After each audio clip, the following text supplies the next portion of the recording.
الحمد لله رب العالمين، وأشهد أن لا إله إلا الله وحده لا شريك له، وأشهد أن نبينا محمدًا عبده ورسوله. اللهم صل وسلم عليه وعلى آله وصحبه أجمعين. أما بعد، فيا أيها المسلمون، قد علمتم حفظكم الله أنه ليس من منهج السلف الإنكار العلني على ولاة الأمر وحكامهم، بل إن طريقة السلف هي النصيحة السرية فيما بينهم وبين ولاة أمورهم. وتتأكد سرية النصيحة في زمن الفتن يا عباد الله، حين يكثر أهل الأهواء الذين يؤججون ويؤلبون ويثورون الشعوب على حكامهم. وهذه المسألة يا عباد الله يعتريها استفساران. أما الاستفسار الأول فما حكم إنكار المنكر دون ذكر الفاعل؟ وأما الاستفسار الثاني ما حكم الإنكار العلني على ولي الأمر بحضرته لا في غيبته؟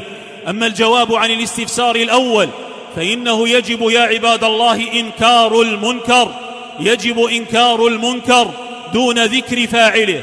فاحرصوا على فهم هذا حتى لا تختلط عليكم المسألة. المنكر ينكر لقول النبي صلى الله عليه وسلم: من رأى منكم منكرا فليغيره بيده، فإن لم يستطع فبلسانه، فإن لم يستطع فبقلبه، وذلك أضعف الإيمان. رواه الإمام مسلم. فالمنكر ينكر دون ذكر فاعله. وأما الجواب عن الاستفسار الثاني فإنه قد ثبتت بعض الآثار عن الصحابة رضوان الله تبارك وتعالى عليهم في الإنكار العلني على ولاة الأمر، وإن المراد وإن إنكارهم هنا إنكار على ولي الأمر بحضرته وهو يسمع يا عباد الله. هذا الذي يوجه به فعلهم حتى يتوافق مع حديث عياض بن غنم في أمر النبي صلى الله عليه وسلم بالنصيحة السرية لولاة الأمر يا عباد الله، فهذا يتوافق مع الحديث. وأما الإنكار العلني بحضرة ولي الأمر وهو يسمع فهذا موافق لقول النبي صلى الله عليه وسلم: أفضل الجهاد كلمة حق، وفي رواية كلمة عدل عند سلطان جائر. رواه أبو داود والترمذي وابن ماجه.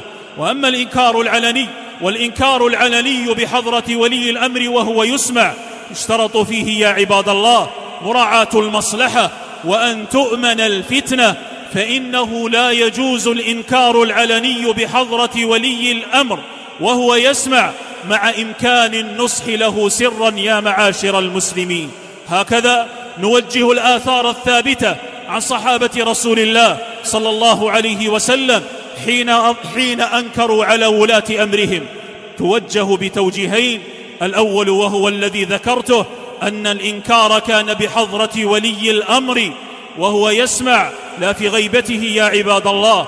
وأما التوجيه الثاني فعلى فرض أنهم أنكروا على ولي الأمر في غيبته، فعندنا حديث رسول الله صلى الله عليه وسلم هو المقدم على صنيع الصحابة. فإننا يا معاشر المسلمين نعمل بالمحكم ونرد إليه المتشابه. قلت هذا عباد الله تذكيرا للمسلمين وبيانا لهذا الأصل العظيم، وتذكيرا بهدي سيد المرسلين لا تزلفا لحكام ولا محكومين.